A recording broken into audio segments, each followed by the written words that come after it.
Hi friends, welcome back to my channel literature in Malayalam. So ഇന്ന് നമ്മൾ MEG14 തമാസ് എന്ന് പറയുന്ന ബിഷം സഹ്നി എഴുതിയ നോവലാണ് നോക്കുന്നത്. നോവലിലേക്ക് പോകുന്നതിന് മുമ്പ് ഒരു കാര്യം ഒന്ന് റിമൈൻഡ് ചെയ്തോട്ടെ. കഴിഞ്ഞ 6-7 വർഷത്തെ നമ്മളുടെ പ്രീവിയസ് ഇയർ ക്വസ്റ്റ്യൻ പേപ്പർ നോക്കിയാൽ നമ്മൾക്ക് കാണാം ഈ തമാസ് എന്ന് പറയുന്ന നോവലും നേരത്തെ നമ്മൾ അപ്ലോഡ് ചെയ്ത സംസ്കാര നോവലില്ലേ അതും ഒരു ക്വസ്റ്റ്യൻ്റെ തന്നെ ക്വസ്റ്റ്യൻസ് ആയിട്ടാണ് ചോദിച്ചുകൊണ്ടിരിക്കുന്നത്. അതുകൊണ്ട് തന്നെ നമ്മൾ രണ്ടും വളരെ പണിപ്പെട്ട് ഡീപ്പായിട്ടൊന്നും പഠിച്ചുകൊണ്ട് പോകേണ്ട ആവശ്യമില്ല. 99% ഇനിയും അങ്ങനെ തന്നെ മുന്നോട്ട് ഫോളോ ചെയ്യാനാണ് സാധ്യത. എങ്കിലും ഒരു ഫെയിൽ പ്രൂഫ് എന്നുള്ള നിലയിൽ ഒന്ന് നല്ല വൃത്തിക്ക് പഠിക്കുക, ഒരെണ്ണം ജസ്റ്റ് ഔട്ട്ലൈൻ കാര്യങ്ങളൊക്കെ അറിഞ്ഞിരിക്കുക. ഇനി എങ്ങാനും നമ്മളുടെ കഷ്ടകാലത്തിന് അല്ലാത്തൊരു ക്വസ്റ്റ്യനായിട്ട് ചോദിക്കുകയാണെങ്കിൽ എഴുതാൻ പറ്റാൻ വേണ്ടിയിട്ട്. ഓക്കെ, അപ്പോൾ ഒരെണ്ണം സംസ്കാരം ആയിക്കോട്ടെ തമാസ ആയിക്കോട്ടെ നിങ്ങൾക്ക് നല്ല രീതിയിൽ മനസ്സിലാക്കാൻ പറ്റുന്ന റിലേറ്റ് ചെയ്യാൻ പറ്റുന്ന ഒരു നോവൽ വളരെ വൃത്തിയായിട്ട് പഠിക്കുക. മറ്റൊരെണ്ണം ഔട്ട്ലൈന് ക്യാരക്ടേഴ്സ് തീംസ് കാര്യങ്ങളൊക്കെ മനസ്സിലാക്കിക്കൊണ്ട് പോവുക. ഓക്കെ, സോ ഇനി നമുക്ക് നോവലിലേക്ക് പോകാം. ഫസ്റ്റ് തന്നെ നോക്കിക്കേ, നമ്മളുടെ തമാസ് എന്ന് പറയുന്ന നോവൽ 1974 പബ്ലിഷ് ചെയ്ത ഒരു പവർഫുൾ ഹിന്ദി നോവലാണ്. ഇന്ത്യയുടെ പാർട്ടീഷനെ ബേസ് ചെയ്തിട്ട്, അതായത് 1947 നടന്ന പാകിസ്ഥാൻ ഇന്ത്യ പാർട്ടീഷനെ ബേസ് ചെയ്തിട്ട് ഉണ്ടാക്കിയ ഒരു നോവലാണിത്. ഓക്കെ, തമാസ് എന്ന വേർഡിൻ്റെ അർത്ഥം എന്ന് വെച്ചാൽ ഡാർക്ക്നെസ് എന്നാണ്. ആൻഡ് ഈ ഒരു നോവൽ കാണിക്കുന്നത് നമ്മളുടെ ഇന്ത്യയിൽ ആ സമയത്ത് നടന്ന കമ്മ്യൂണൽ വയലൻസ്, ഹ്യൂമൻ സഫറിങ് എന്തൊക്കെയായിരുന്നു എന്നാണ്. ഇതിൻ്റെ സെറ്റിംഗ് എന്ന് പറയുന്നത് നോർത്ത് ഇന്ത്യയിലുള്ളൊരു സ്മോൾ ടൗൺ ആണ് കാണിക്കുന്നത്. ഓക്കെ, ആ ഒരു പാർട്ടീഷൻ റയോട്ട്സിൻ്റെ ഒക്കെ മിഡിൽ അവിടെ എന്തൊക്കെയാണ് സംഭവിച്ചത് എന്നുള്ളൊരു സംഭവവികാസങ്ങളൊക്കെയാണ് നോവലിൽ കാണിക്കുന്നത്. ഇതിൻ്റെ ഒരു കോർ ഐഡിയ എന്ന് പറഞ്ഞാൽ ഈ നോവൽ നമ്മളോട് പറയാൻ ശ്രമിക്കുന്നത് എങ്ങനെയാണ് ഓർഡിനറി പീപ്പിൾ പൊളിറ്റിക്കൽ മാനിപ്പുലേഷൻ്റെ വിക്ടിംസായി മാറിയത്. ഓക്കെ, മാനിപ്പുലേഷനും റിലീജിയസ് ഹേട്രഡും ഒക്കെ അവരെ എങ്ങനെയാണ് ബാധിച്ചത്. തലപ്പത്തിരുന്ന് കുറേ ആൾക്കാർ ചെയ്തു കൂട്ടുന്ന കുറച്ച് കാര്യങ്ങൾക്ക് ഏറ്റവും ലോ ലെവലിൽ ഉള്ള മനുഷ്യർ എങ്ങനെയാണ് സഫർ ചെയ്യേണ്ടത് വന്നത്. കേവലം ഒരു പന്നിയെ കൊല്ലുക എന്നുള്ളൊരു കാര്യത്തിൽ നിന്ന് അത്രയും വലിയൊരു റയോട്ട് അല്ലെങ്കിൽ ഒരു പാർട്ടീഷൻ വരെ എത്തുന്ന രീതിയിലുള്ള സംഭവങ്ങൾ എങ്ങനെയുണ്ടായി എന്നുള്ളൊരു അണ്ടർസ്റ്റാൻഡിംഗ് ആണ് ഈ നോവൽ നമുക്ക് കാണിച്ചു തരുന്നത്. ഓക്കെ, കുറച്ച് ആൾക്കാർ ഡെലിബറേറ്റ്ലി കമ്മ്യൂണൽ വയലൻസ് പ്രൊവോക്ക് ചെയ്യാൻ വേണ്ടിയിട്ട് ഹിന്ദുസിൻ്റെയും മുസ്ലിംസിൻ്റെയും ഇടയിൽ ആ ഒരു കമ്മ്യൂണൽ വയലൻസ് ബ്രോക്ക് ചെയ്യാൻ വേണ്ടിയിട്ട് ഒരു പന്നീനെ കൊന്ന് ഒരു പള്ളിയുടെ വാതിലിൽ കൊണ്ടിടും, ഒരു മുസ്ലിം പള്ളിയുടെ വാതിലിൽ കൊണ്ടിടും. ഓക്കെ, ഇതിൽ നിന്ന് നമുക്ക് കാണിക്കുന്നത് സോഷ്യൽ ഹാർമണി അല്ലെങ്കിൽ ആ ഒരു സമാധാനം എന്ന് പറയുന്ന സാധനം എത്രമാത്രം ഫ്രജൈലാണെന്നാണ്. ഓക്കെ, ഇതേപോലെ ഒരു ആക്ട് ചെയ്താൽ മാത്രം മതി.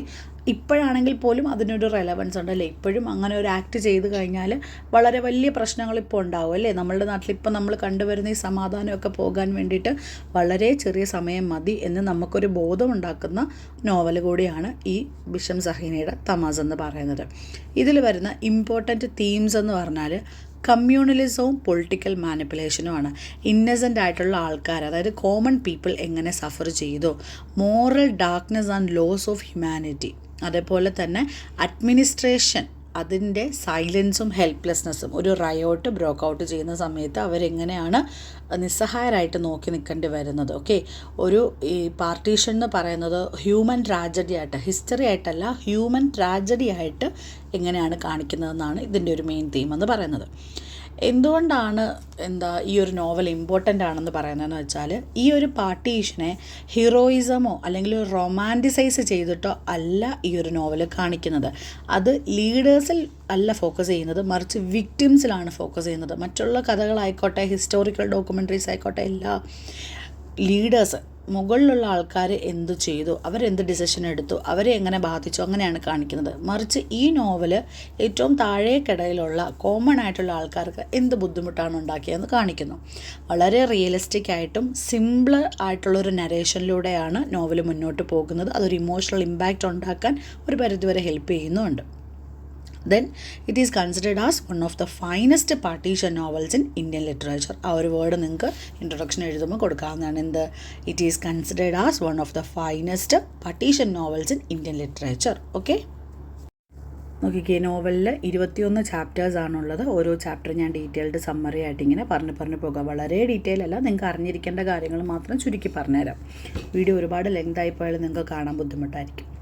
സോ ചാപ്റ്റർ 1 തുടങ്ങുമ്പോൾ തന്നെ കാണിക്കുന്നത് ഒരു നോർത്ത് ഇന്ത്യൻ ടൗണിൻ്റെ ഔട്ട്സ്കേർട്സിലുള്ള ഒരു ഹട്ട്. ഓക്കെ, ഒരു കുടിലാണ്. ആ കുടിലിനുള്ളിൽ വളരെ ഡാർക്ക്നെസ് ആണ്, സഫൊക്കേഷൻ ഉണ്ടാക്കുന്ന രീതിയിലുള്ള എയറാണ് അതിൻ്റെ ഉള്ളിൽ. ഒരു ടെൻഷൻ അല്ലെങ്കിൽ ഒരു ഫിയർ പോലത്തെ ഒരു സംഭവം നമ്മളിൽ കൊണ്ടുവരുന്ന രീതിയിലാണ് അതിനെ എക്സ്പ്ലെയിൻ ചെയ്തു ആ ഒരു നോവൽ തുടങ്ങുന്നത് തന്നെ. ഈ ഒരു ചാപ്റ്റർ ഫോക്കസ് ചെയ്യുന്നത് നാത്തു എന്ന് പറയുന്ന ഒരു ലെതർ വർക്കർ, അയാളെ മറ്റൊരു ആൾ മുരാദ് അലി എന്ന് പറയുന്ന ഒരു മുനിസിപ്പൽ ഓഫീഷ്യൽ വന്നിട്ട് ഒരു ജോലി ഏൽപ്പിക്കും. ജോലി എന്താണെന്ന് പറഞ്ഞാൽ പുള്ളിയോട് പറയും, വെറ്റിനറി സർജന് എക്സ്പെരിമെൻറ്റിന് വേണ്ടിയിട്ട് ഒരു പിഗിനെ വേണം, നീ അതിനെ കൊന്നു തരണം, നീ ജസ്റ്റ് കൊന്നാൽ മാത്രം മതി, ആ ഹട്ടിനുള്ളിൽ ഇട്ടിട്ട് ആൾ വന്ന് അതിനെ എടുത്തിട്ട് പൊക്കോളൂ എന്ന് പറയും. ഓക്കെ, എന്നിട്ട് ഈ നാത്തൂൻ്റെ കയ്യിൽ ഒരു 5 രൂപയുടെ നോട്ടും അങ്ങ് വെച്ച് കൊടുക്കും. പെട്ടെന്ന് ഒരു ഫോഴ്സ്ഫുള്ളി എടുത്തു കൊടുക്കുന്ന പോലെയാണ് വെച്ച് കൊടുക്കുന്നത്. ഓക്കെ, സോ ഈ ഒരു ഹട്ടിനുള്ളിൽ കാണിക്കുന്നത് ഈ നാത്തു എങ്ങനെയാണ് ഈ ഒരു പിഗിനെ കൊല്ലാൻ സ്ട്രഗിൾ ചെയ്യുന്നത്. കുറേ നേരം അങ്ങോട്ടും ഇങ്ങോട്ടും കുത്തു ഇതാക്കൊക്കെ ചെയ്തിട്ട് പെട്ടെന്നൊന്നും അത് മരിക്കത്തില്ല. കുറേ പണിപ്പെട്ട് ശ്രമിച്ചിട്ടൊന്നും നടക്കാതെ വെളിയിൽ വന്ന് നിരാശയോടെ കുറച്ച് നേരമൊക്കെ ഇരുന്നിട്ട് പിന്നെയും എന്തോ ഒരു എനർജി കിട്ടിയതുപോലെ അകത്തോട്ട് കയറിപ്പോയിട്ട് വലിയൊരു കല്ലെടുത്ത് അതിൻ്റെ തലയ്ക്കോട്ട് അങ്ങിടും. എന്നിട്ടും അത് അനങ്ങാതെ നിൽക്കും. പിന്നെ കുറച്ച് നേരം കഴിയുമ്പോൾ അത് മരിച്ചു കിടക്കുന്നതായിട്ടായിരിക്കും കാണിക്കുന്നത്. ഓക്കെ, സോ ഇവന് പാവപ്പെട്ടവനായതുകൊണ്ട് തന്നെ അവന് വേറെ ഒരു ഓപ്ഷൻ ഇല്ലായിരുന്നു. അതായത് അയാളെ എതിർത്ത് നിൽക്കാൻ അവന് പറ്റത്തില്ല. പിന്നെ ആ 5 രൂപയുടെ നോട്ട് കണ്ടപ്പോൾ തന്നെ അതിനെ ജസ്റ്റ് കൊന്നാൽ മതിയിൽ ഒരു എക്സ്പെരിമെൻറ്റിന് വേണ്ടിയിട്ടല്ലേ എന്ന് വിചാരിച്ചിട്ട് അവൻ ചെയ്തു പോകുന്നതാണ്. ഓക്കെ, പക്ഷേ ആ ഒരു എന്താ പറയുന്നത്, ആ ഒരു ആ ഒരു പിഗിനെ കൊന്ന ആ ഒരു സംഭവം പിന്നീട് അവൻ്റെ ലൈഫിൽ അവന് വളരെ വലിയ ഗിൽറ്റ് ഉണ്ടാക്കുകയും മുമ്പിൽ നടക്കുന്ന പ്രശ്നങ്ങളെല്ലാം തുടക്കം ഉണ്ടാക്കിയത് തൻ്റെ ഈ ഒരു പ്രവൃത്തിയാണല്ലോ എന്ന് വിചാരിച്ചിട്ട് വളരെ നിസ്സഹായനായിട്ട് നാത്തോന് നിൽക്കേണ്ടി വരുന്നൊരു സാഹചര്യത്തിലേക്ക് നയിക്കുന്ന ഒരു ഇൻസിഡൻ്റാണ് ഈ നോവലിൻ്റെ തുടക്കത്തിൽ തന്നെ കാണിക്കുന്നത്. ഓക്കെ, സോ കുറേ മണിക്കൂറിന് ശേഷം ഈ പിഗ് അങ്ങ് കൊളാപ്സായിട്ട് മരിച്ചു പോവുകയാണ് ചെയ്യുന്നത്. അങ്ങനെ ഒരു പുഷ് കാട്ട് വന്നിട്ട് അതിനെ എടുത്തിട്ട് പോകും അവിടുന്ന്. അപ്പം ഇതിലെ കോൺട്രഡിക്ഷൻ നിങ്ങൾ നോക്കണം. ഈ നാത്തു എന്ന് പറയുന്നതൊരു ഹിന്ദു ആളാണ്, ഇവനൊരു ദളിതായിട്ടുള്ള ആൾക്കാരാണ്. ദെൻ ഈ മുരാദ് അലി എന്ന് പറയുന്നത് ഒരു മുസ്ലിമാണ്. ഈ കൊണ്ടുപോകാൻ വരുന്ന പുഷ്കാട്ടിലെ ആളെന്ന് പറയുന്നതൊരു ക്രിസ്ത്യനാണ്. ഓക്കെ, ഇവർ 3 പേരും കൂടെ, നാത്തു അതിൽ ഇന്നസെൻ്റ് ആണ്. ഈ പുഷ്കാട്ടിൻ്റെ ആളുടെ കാര്യം ഡീറ്റെയിൽ ആയിട്ട് അതിനകത്ത് പറയുന്നില്ല.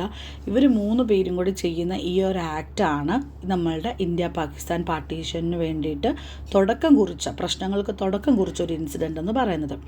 സോ ഈ ഒരു പിഗ് എന്ന് പറയുന്നത് ഒരു കമ്മ്യൂണൽ വയലൻസിൻ്റെ ട്രിഗറായി മാറുകയാണ്. നാത്തു ആയിക്കോട്ടെ ഒരു ഇന്നസെൻറ്റ് മാൻ്റെ ആണ്, അൺനോയിങ്ലി അവനൊരു ലാർജർ കോൺസ്പിറസിയുടെ ഇൻസ്ട്രുമെൻ്റ് ആയിട്ട് മാറി. ഓക്കെ, സോ ഇപ്പോഴും നമുക്കിതിനകത്ത് ഡാർക്ക്നെസ് എന്ന് പറയുന്ന ആ നോവലിൻ്റെ ആ ഒരു ഹെഡിങ് വളരെ രീതിയിൽ ഹൈലൈറ്റ് ചെയ്ത് കാണിക്കുന്ന പോലെയാണ് അവർ നോവൽ എഴുതിയിരിക്കുന്നത്. ഓക്കെ, നെക്സ്റ്റ് ചാപ്റ്ററിലേക്ക് വരുമ്പോൾ കാണിക്കുന്നത് കോൺഗ്രസ് പാർട്ടിയുടെ പ്രഭാത് ഫേരി ആണ് കാണിക്കുന്നത്. പ്രഭാത് ഫേരി എന്ന് വെച്ചാൽ രാവിലെ ഏർലി മോർണിംഗിൽ ഇവർ ഇങ്ങനെ ഇൻകുലാബ് സിന്ദാബാദ് എന്നൊക്കെ വിളിച്ച് കുറച്ച് ആൾക്കാർ ചേർന്നിട്ട് ഇങ്ങനെ മാർച്ച് പോലെ നടത്തും, അല്ലെങ്കിൽ അവരെന്തെങ്കിലും കൺസ്ട്രക്റ്റീവ് വർക്ക് കമ്മ്യൂണൽ വർക്കൊക്കെ ചെയ്തു കൊടുക്കും, അങ്ങനത്തെ ഒരു സംഭവം. അപ്പോൾ അവിടെയൊക്കെ ആക്ടിവിറ്റ്സുകൾ രാവിലെ ഏർലി മോർണിംഗിൽ ഗാദർ ചെയ്യുന്നതാണ് ആ കോൺഗ്രസ് ഓഫീസിൻ്റെ മുമ്പിൽ. അവിടെ കുറച്ച് ക്യാരക്ടേഴ്സിനെ പറയുന്നുണ്ട്. ബക്ഷി ഡിസ്ട്രിക്ട് കോൺഗ്രസ് സെക്രട്ടറിയാണ് അദ്ദേഹം. വളരെ ബോസി ആൻഡ് മാനിപ്പുലേറ്റീവ് ആയിട്ടുള്ള ഒരാളാണ്. ദെൻ കാണിക്കുന്നത് മെഹ്താജി എന്ന് പറയുന്ന ആളെയാണ്. അദ്ദേഹം president of the district Congress കമ്മിറ്റിയാണ്. സെൽഫ് ഇമ്പോർട്ടൻറ്റ് അല്ലെങ്കിൽ സെൽഫ് അപ്രിസിയേഷൻ ഉള്ള ഒരാളാണ്. ദെൻ കാശ്മീർ ലാൽ, ശങ്കർ, രാംദാസ് ഇവരൊക്കെ ലോക്കൽ കോൺഗ്രസ് വർക്കേഴ്സായിട്ട് കാണിക്കുന്നത്. ദെൻ ഒരു ഫിഗറാണ് ദ ജേർണാലി എന്ന് പറഞ്ഞിട്ട് ഒരാൾ, ഒരു ലൗഡായിട്ട് സംസാരിക്കുന്ന കുറച്ചൊരു വട്ടമുള്ള ഒരു ഫ്രീഡം ഫൈറ്റർ ഫിഗറാണ് ഈ ജേർണാലി എന്ന് പറയുന്നത്. പുള്ളി എവിടെ അവസരം കിട്ടിയാലും കയറി പ്രസംഗിക്കും, സ്ലോഗൻസ് പറയും, അങ്ങനത്തെ ഒരു കൺട്രോൾ ഇല്ലാത്തൊരു മനുഷ്യനാണ്. ഓക്കെ, അവരങ്ങോട്ടും ഇങ്ങോട്ടും കളിയാക്കിയും പിന്നെന്താണ് ഈ ഒരു സീനിൻ്റെ ഇമ്പോർട്ടൻസ് എന്ന് പറഞ്ഞാൽ ഇന്നർ പൊളിറ്റിക്സിനെയും കറപ്ഷനെയും കാണിക്കും. നമ്മൾ കാണുന്ന പോലെ ഈ ഒരു പൊളിറ്റിക്സിൻ്റെ തലപ്പത്തിരിക്കുന്നവരെപ്പോഴും ആൾക്കാരെ പറ്റി മാത്രം ചിന്തിച്ചാൽ അവരുടെ നല്ലതിനു വേണ്ടി മാത്രം ചിന്തിച്ചാൽ അങ്ങനെയുള്ള ആൾക്കാരല്ല. അവർക്കും ഫ്ലോസ് ഉണ്ട്. പിന്നെ അവരുടെ സ്റ്റാറ്റസിനെ പറ്റി കൺസേൺഡ് ആയിട്ടുള്ള കുറച്ച് ആൾക്കാരാണ് ഈ ലീഡേഴ്സ് എന്ന് പറയുന്നതും എന്ന് കാണിക്കാൻ വേണ്ടിയിട്ട് എഴുതിയൊരു ചാപ്റ്ററാണെന്ന് തോന്നും. ഓക്കെ, സോ അതിനിടയിൽ നമുക്ക് ഈ മെഹ്താജിനെ അക്യൂസ് ചെയ്യുന്നത് കാണാം. ഒരു കോൺട്രാക്ടറെ കയ്യിൽ നിന്ന് പൈസ വാങ്ങിച്ചിട്ട് കോൺഗ്രസിലേക്ക് ഒരു ടിക്കറ്റ് വാങ്ങിച്ചു കൊടുക്കുന്നത് പോലെയും അങ്ങനെയൊക്കെ. ദെൻ ഈ ജേർണാലിയുടെ റോളും കുറച്ചൊരു എന്താ പറയുന്ന ഇമ്പോർട്ടൻസ് ഉള്ളതാണ്. കാരണം പുള്ളീനെ പിന്നീട് ഒരാവശ്യവുമില്ലാതെ വെറുതെ അവിടെ കൂടെ പോകുന്ന പുള്ളീനെ തല്ലിക്കൊല്ലുന്നൊക്കെയുണ്ട്. കാരണം ഈ പുള്ളി എന്ന് വെച്ചാൽ എന്താ പറയുന്നത് ഒരു കോമഡി ക്യാരക്ടർ പോലെയാണ്. റെക്ലെസ് ആയിട്ടുള്ള വളരെ സിൻസിയർ ആയിട്ടുള്ള ഒരാളാണ്. ഹിപ്പോക്രസീനെ എക്സ്പോസ് ചെയ്യാൻ ഒരു മടിയില്ലാത്ത ഒരാളാണ്. ആ ലീഡേഴ്സിനെ തന്നെ ഇൻസൾട്ട് ചെയ്ത് സംസാരിക്കുകയും അവരുടെ കുറ്റങ്ങളൊക്കെ ഓപ്പണായിട്ട് പറയുകയൊക്കെ ചെയ്യും. മറ്റുള്ളവർ അദ്ദേഹത്തെ ഒരു ജോക്കായിട്ടാണ് കണക്കാക്കുന്നതെങ്കിൽ പോലും ചെയ്യുന്ന കാര്യത്തോട് ഈ പാർട്ടി പ്രവർത്തനത്തോട് ജെനുവിൻലി കമ്മിറ്റഡ് ആയിട്ട് അവരുടെ ഇടയിലുള്ള ഒരാൾ ഇദ്ദേഹമാണ്. ഓക്കെ, സോ ഈ ഒരു ചാപ്റ്റർ കൊണ്ട് നാഷണലിസ്റ്റ് പൊളിറ്റിക്സിൽ എന്തൊക്കെ മോറൽ ഡീക്കേസ് ആണ് ഉള്ളത്, അല്ലെങ്കിൽ ആ ഒരു പുറമേ ഉള്ള വെള്ള കളർ അല്ലെങ്കിൽ എല്ലാം നല്ല രീതിയിൽ പോകുന്നു എന്നുള്ളതിൻ്റെ അടിയിൽ ശരിക്കും എന്താണ് നടക്കുന്നത് എന്നുള്ളൊരു സംഭവമാണ് കിടക്കുന്നത്. ഓക്കെ, ഈ ഒരു ചാപ്റ്ററിൽ ഇവരുടെ ഉള്ള കറപ്ഷൻ, ഇവരുടെ ഇടയിൽ തന്നെയുള്ള ഈ ഒരു കറപ്ഷനും കള്ളത്തരങ്ങളും ഒക്കെ നമ്മൾക്ക് കാണിച്ചു തരുന്നതിലൂടെ നമ്മളെ പ്രിപ്പയർ ചെയ്യാണ് ആക്ച്വലി ഒരു പൊളിറ്റിക്കൽ ഫോഴ്സിനും ഈ റയോട്ട്സ് ഒന്നും പിടിച്ചു നിർത്താൻ, അത് പൊട്ടിപ്പുറപ്പെട്ട് കഴിഞ്ഞാൽ പിടിച്ചു നിർത്താൻ ഇവരെ കൊണ്ടൊന്നും പറ്റത്തില്ല എന്നുള്ള ഫാക്റ്റ് നമുക്ക് മനസ്സിലാകാൻ വേണ്ടിയിട്ട് കൂടിയാണ് ഈ ഒരു ചാപ്റ്റർ എഴുതിയിരിക്കുന്നത്. കാരണം ഇവർ ഫോക്കസ് ചെയ്യുന്നത് അവരിലേക്ക് തന്നെയാണ്. താഴെയുള്ള കമ്മ്യൂണിറ്റിയുടെ പ്രശ്നങ്ങളിലേക്ക് ചിന്തിക്കുന്നതിന് പകരം അവരവരുടെ കാര്യങ്ങൾക്കാണ് കുറച്ചുകൂടി മുൻഗണന കൊടുക്കുന്നതെന്ന് നമുക്ക് മനസ്സിലാകും. ഓക്കെ, ദെൻ മൂന്നാമത്തെ ചാപ്റ്ററിലേക്ക് പോകുമ്പോൾ കാണിക്കുന്നത് നാത്തു ആ പിഗിനെയൊക്കെ കൊന്നിട്ട് തിരിച്ച് വീട്ടിലേക്ക് വരുന്നതും കമ്മ്യൂണൽ ടെൻഷൻ റൈസ് ചെയ്യുന്നതുമാണ്. അതായത് ഒരു ചില സ്ഥലത്തൊക്കെ ഇങ്ങനെ പ്രശ്നങ്ങളൊക്കെ ഉണ്ടാകുന്നു, നടന്നു പോകുന്ന വഴിയിലൊക്കെ ആണെങ്കിലും ആൾക്കാരിങ്ങനെ പിറുപിറുക്കുന്നതൊക്കെ കേൾക്കുന്നുണ്ട്. ഇങ്ങനെ പള്ളിയുടെ അവിടെ പോയിട്ട് ആരോ എന്തൊക്കെയോ ഇട്ടു, എന്തോ പ്രശ്നങ്ങളൊക്കെ വരാൻ പോകുന്ന വഴിയിൽ തന്നെ ആൾക്കാർക്ക് മുസ്ലിങ്ങളുടെ വീടെത്തുമ്പം വീടിൻ്റെ ആ ഒരു കോളനി എത്തുമ്പോഴത്തേക്ക് ഹിന്ദുക്കൾ പേടിക്കുന്നതും, ഹിന്ദു സ്ട്രീറ്റ്സിലൂടെ പോകുമ്പോഴത്തേക്ക് ഈ മുസ്ലിംസ് ആയിക്കോട്ടെ സിഖുകാരായിക്കോട്ടെ അവർ പേടിക്കുന്നത്. ചുരുക്കി പറഞ്ഞാൽ ഇവർ രണ്ട് കൂട്ടർക്കും അങ്ങോട്ടും ഇങ്ങോട്ടും പേടി തന്നെയാണ്. അവരാദ്യം ഉപദ്രവിക്കുമോ, അവരുപദ്രവിച്ചാൽ എന്ത് പ്രിപ്പറേഷൻ ഞങ്ങൾ ചെയ്യണം, എങ്ങനെയുള്ളൊരു വിചാരത്തിലാണ് രണ്ട് കൂട്ടരിയ്ക്കുന്നത്. ഈ പ്രഭാത് പേരിയിലുള്ള ആൾക്കാർ അന്നത്തെ ദിവസം അവർ മാർച്ച് നടത്താനല്ല, ഒരു ഓട ക്ലീൻ ചെയ്യാൻ ഒരു മുസ്ലിം ഏരിയയിലേക്ക് പോകും. അവിടെ ചെന്ന് അവർ ക്ലീൻ ചെയ്തുകൊണ്ടിരിക്കുന്നതിനിടയിൽ ആദ്യം ഇവർ ചെന്ന് ക്ലീൻ ചെയ്യുന്ന കണ്ടിട്ട് കുറച്ച് മുതിർന്ന ആൾക്കാരൊക്കെ വന്നിട്ട് നിങ്ങൾ ചെയ്യുന്ന നല്ല കാര്യമാണ്, ഞങ്ങൾക്ക് വളരെ സന്തോഷമുണ്ട് നിങ്ങളിങ്ങനെ ഞങ്ങളുടെ ഇത് ക്ലീൻ ചെയ്ത് തരുന്നതിലെന്നൊക്കെ പറഞ്ഞുകൊണ്ടിരിക്കും. അങ്ങനെ പറഞ്ഞുകൊണ്ടിരിക്കുന്നതിനിടയിലായിരിക്കും വേറൊരാൾ ഓടി വന്നിട്ട് ഇങ്ങനെ ഇവരുടെ അടുത്ത് എന്തോ ഇങ്ങനെ പതുക്കെ ഇങ്ങനെ പറയും, ചെവിയിലൊക്കെ ഇങ്ങനെ പറയും. അത് പറയുന്നത് ആ പള്ളിയുടെ ഫ്രണ്ടിൽ ആരോ പന്നീനെ കൊണ്ടിട്ടു എന്നുള്ള രീതിയിൽ. അപ്പം കോൺഗ്രസ് എന്ന് പറയുന്ന പാർട്ടീനെ ബേസിക്കലി ആ ടൈമിലൊക്കെ അവരൊരു ഹിന്ദുസിനെ സപ്പോർട്ട് ചെയ്യുന്നത് പോലെ ആയിരിക്കണം കണ്ടിരിക്കുന്നത്. കാരണം ഇത് കേൾക്കുന്ന ഉടനെ ഇവരോട് നേരെ അങ്ങ് തിരിയുവാണ്. ഇവർ ഞങ്ങളെ ഉപദ്രവിക്കാൻ വേണ്ടി വന്നേക്കോ, ഇനിയിപ്പോൾ ഇവിടെ എന്തൊക്കെ പ്രശ്നങ്ങളുണ്ടാവുമെന്ന് അറിഞ്ഞില്ലെന്ന് പറഞ്ഞ് ഇവരെ പ്രാകുന്ന പോലെയും കേസ് ചെയ്യുന്ന പോലെ എന്തൊക്കെയോ പറഞ്ഞിട്ട് കുറച്ച് പേരെ അങ്ങ് അകത്ത് കയറി പോകുന്നു, എല്ലാവരും അങ്ങ് അകത്ത് കയറിപ്പോകും. അങ്ങനെ ഈ നമ്മളുടെ മേത്താജി ആയിക്കോട്ടെ, ഈ നേരത്തെ നമ്മൾ പറഞ്ഞ ക്യാരക്ടേഴ്സിൽ ബക്ഷീജി, മേത്താജി, ജേർണാലി അവരൊക്കെ കൂടെ അങ്ങോട്ട് ചെന്നിട്ട് പെട്ടെന്ന് തന്നെ അവർ ആരും കാണുന്നതിന് മുമ്പിൽ ഇനി കുറേ ആൾക്കാർ കൂടുതൽ കണ്ടിട്ട് പ്രശ്നമാവുന്നതിന് മുന്നേ എടുത്ത് മാറ്റിക്കാമെന്ന് വിചാരിച്ചിട്ട് അവരായിട്ട് തന്നെ ആ പന്നിയുടെ ശവം ആ പള്ളിയുടെ ഫ്രണ്ടിൽ നിന്ന് അങ്ങ് എടുത്ത് മാറ്റും. ഇവിടെയാണ് നമുക്കൊരു ഫസ്റ്റായിട്ടുള്ള ഒരു ഓപ്പൺ കമ്മ്യൂണൽ കോൺഫ്രണ്ടേഷൻ കാണാൻ പറ്റുന്നത്. ഓക്കെ, കോൺഗ്രസ് പ്രഭാത് പേരിലുള്ള ആൾക്കാർ ബന്ദേ മാതരം എന്ന് പറയുമ്പോൾ ഓപ്പോസിറ്റ് മുസ്ലിം ഗ്രൂപ്പിൻ്റെ ആൾക്കാർ റെസ്പോണ്ട് ചെയ്യുന്നത് പാകിസ്ഥാൻ സിന്ദാബാദ് എന്ന് വിളിച്ചിട്ടാണ്. ഓക്കെ, ഈ കോൺഗ്രസ് ഒരു ഹിന്ദു ഓർഗനൈസേഷൻ ആണെന്ന് മുസ്ലിംസിനോട് അവരെ ട്രസ്റ്റ് ചെയ്യരുതെന്നൊക്കെ പറഞ്ഞിട്ട് വിശ്വസിപ്പിക്കുന്നുണ്ട്. ഇതിനൊക്കെ ഇടയിലാണ് ഇത് സംഭവിക്കുന്നത്. വെർബൽ അബ്യൂസ്, ഈ ഡയലോഗിനെ റീപ്ലേസ് ചെയ്തിട്ട് അവിടെ വെർബൽ അബ്യൂസാണ് അങ്ങോട്ടും ഇങ്ങോട്ടും ആൾക്കാർ പറയുന്നത്. ഈ ടെൻഷനൊക്കെ ആര് മാറി എന്ന് വീക്ഷിക്കുന്നുണ്ട്. ഈ മുരാദ് അലി എന്ന് പറയുന്ന നമ്മളുടെ പിഗിനെ കൊല്ലാൻ ഓർഡർ ചെയ്ത ആൾ മാറി നിന്ന് വളരെ കാമായിട്ട് അതൊക്കെ കാണുന്നുണ്ട്.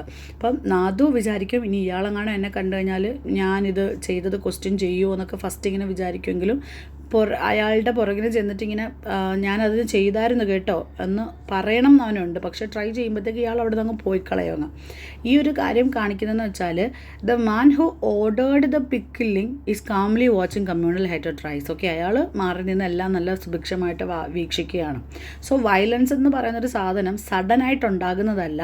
വേർഡ്സ് ആയിക്കോട്ടെ, സ്ലോഗൻസ് ആയിക്കോട്ടെ, സൈലൻസ്, ഇതേപോലെയുള്ള പ്രവൃത്തികൾ ഇങ്ങനെയൊക്കെ കാരണം ബിൽഡ് ചെയ്ത് വരുന്നൊരു സാധനമാണ്. ഓക്കെ, നാദുവിനെ പോലുള്ള ഓർഡിനറി പീപ്പിള് ഇതേപോലത്തെ കാര്യങ്ങളിൽ വളരെ ഭയപ്പെട്ടാണ് ജീവിക്കുന്നത്. ഇനി അടുത്തത് സംഭവിക്കും അങ്ങനത്തെ ഒരു ഭീതിയിലാണ് അവർ ജീവിക്കുന്നതെന്ന് നമുക്ക് മനസ്സിലാക്കാം.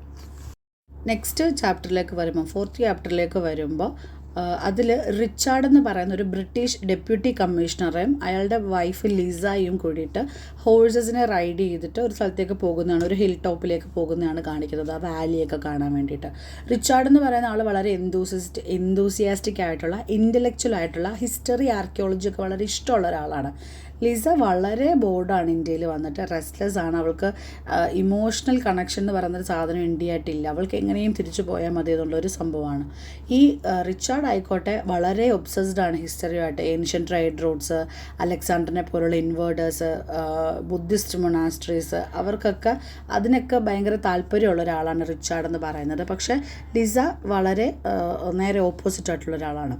ഈവൻ ദോ അയാളാണ് ഡെപ്യൂട്ടി കമ്മീഷണർ, അയാൾക്ക് പല കാര്യങ്ങളും ചെയ്യാൻ പറ്റുമെങ്കിൽ പോലും വളരെ എന്താ പറയുന്നത് ഒരു കോൾഡ് ആയിട്ടുള്ള ഒരു ആറ്റിറ്റ്യൂഡാണ് അയാൾ നമ്മളുടെ ഇന്ത്യൻസിന് നേരെ എടുക്കുന്നത്. ഓക്കെ, റിച്ചാർഡ് ബിലീവ് ചെയ്യുന്നത് ഇന്ത്യൻസിന് ബ്രിട്ടീഷുകാർ എന്ത് പറഞ്ഞെടുക്കുന്നോ അത് മാത്രമേ അവർക്ക് അറിയത്തുള്ളൂ. അയാൾ പീപ്പിളിനെ വളരെ വേർതിരിവോടെ, ഹിന്ദുസ്, മുസ്ലിംസ് അല്ലെങ്കിൽ അവരുടെ അപ്പിയറൻസ് വെച്ചിട്ടൊക്കെ വളരെ വേർതിരിവോടെ കാണുന്നതാണ് റിച്ചാർഡിൻ്റെ ഒരു ആറ്റിറ്റ്യൂഡെന്ന് പറഞ്ഞാൽ. ഓക്കെ,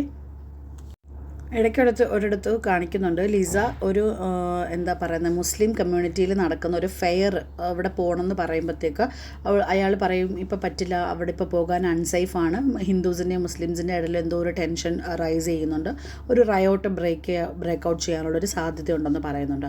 അപ്പോൾ ഈ ഒരു കാര്യം നമ്മൾക്ക് മനസ്സിലാക്കി തരുന്നത് എന്താണ്? Despite knowing the fact that there is a chance of a riot might break out, he remains calm and detached. Okay, അതൊന്നും അയാൾ വക വെച്ചില്ല.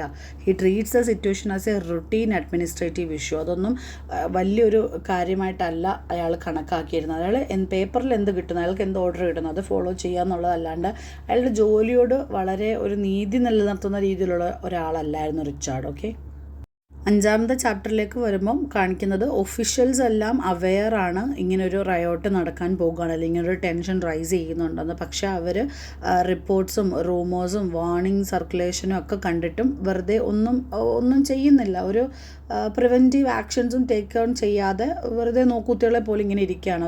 ഒരു റുട്ടീനായിട്ടുള്ളൊരു മെക്കാനിക്കൽ മാനറിൽ ഇതിനെയൊക്കെ ഒരു ലോ ആൻഡ് ഓർഡർ ഇഷ്യൂ പോലെ ഇതാക്കിയിരുന്നതല്ലാണ്ട് ഒരു എന്താ പറയുന്നത് ക്വിക്ക് ആക്ഷൻസും എടുക്കാൻ ആരും തയ്യാറായില്ല. ഓക്കെ, ഈ ഒരു ഇൻഡിഫറൻസ് ആണ് ആ ഒരു ഹേട്രഡിനെ എന്താ പറയുക വളരാൻ അനുവദിച്ചത്. നേരെ മറിച്ച് അന്നേരം തന്നെ എന്തെങ്കിലുമൊക്കെ ചെയ്ത് ആ സ്ട്രീറ്റ്സിലുള്ള കാര്യങ്ങളൊക്കെ ഒന്ന് കൺട്രോളിൽ കൊണ്ടുവന്ന് ഒരു എന്താ പറയുക സിറ്റുവേഷൻ അണ്ടർ കൺട്രോളിലാക്കാൻ അവർ തയ്യാറായിരുന്നെങ്കിൽ മേ ബി ചിലപ്പോൾ അന്ന് അങ്ങനെ ഒരു പ്രശ്നം ഉണ്ടാകില്ലായിരുന്നു എന്ന് കാണിക്കുന്നതാണ്.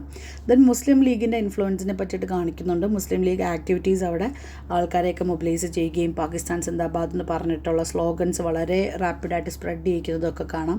ഹിന്ദുസ് അവരെ ഡോമിനേറ്റ് ചെയ്യും, അവരിങ്ങോട്ട് വന്ന് നമ്മളെ അറ്റാക്ക് ചെയ്യും, ഇവിടെ ആരും നമുക്ക് സപ്പോർട്ട് ചെയ്യാനില്ല എന്നൊക്കെയുള്ള രീതിയിലുള്ള റൂമേഴ്സൊക്കെ പരത്തുന്നുണ്ട് അവിടെ. ഓക്കെ, സോ ഇതെല്ലാം കണ്ടിട്ട് ഹിന്ദുസും at the same time become defensive and suspicious ആവുകയാണ്. പരസ്പരം അങ്ങോട്ടും ഇങ്ങോട്ടും സ്നേഹത്തോടെ കഴിഞ്ഞിരുന്ന അയൽവാസികൾ പോലും അങ്ങോട്ടും ഇങ്ങോട്ടും ഡൗട്ട് വെച്ചിട്ട് നോക്കാൻ തുടങ്ങി. ഓക്കെ, എന്തെങ്കിലും ഓർഡിനറി കോൺവെർസേഷൻസ് പോലും പൊളിറ്റിക്കൽ മീനിങ്ങിലേക്ക് മാറുന്നൊരു സാഹചര്യത്തിലേക്ക് വന്നു. സൈലൻസ് വളരെ ഡേഞ്ചറസ് ആയി. ഓക്കെ, പീപ്പിൾ അങ്ങോട്ടും ഇങ്ങോട്ടും സംസാരിക്കുന്നത് നിർത്തി. ആൻഡ് എന്തെങ്കിലും പറഞ്ഞു കഴിഞ്ഞാൽ ഓപ്പോസിറ്റ് നിൽക്കുന്ന ആൾക്ക് ദേഷ്യം വരുമോ അല്ലെങ്കിൽ അയാൾ എന്തെങ്കിലും ചെയ്തു കളയോ എന്നുള്ളൊരു പേടി അവിടെ ഉണ്ടാവാൻ തുടങ്ങി. ഓക്കെ, സോ ദെൻ അവിടെ റയോട്ട് ബ്രേക്കൗട്ട് ചെയ്തിരുന്നില്ല എങ്കിൽ പോലും ഈ ഒരു ചാപ്റ്ററിൽ നമുക്ക് കാണാൻ പറ്റുന്നുണ്ട് വയലൻസ് എന്ന് പറയുന്ന സാധനം ഇന്നെവിറ്റബിൾ ആണ്. ഓക്കെ, ഒരു ഗ്രൗണ്ട് വർക്ക് ഓൾറെഡി അവിടെ സ്റ്റാർട്ട് ചെയ്ത് കഴിഞ്ഞു.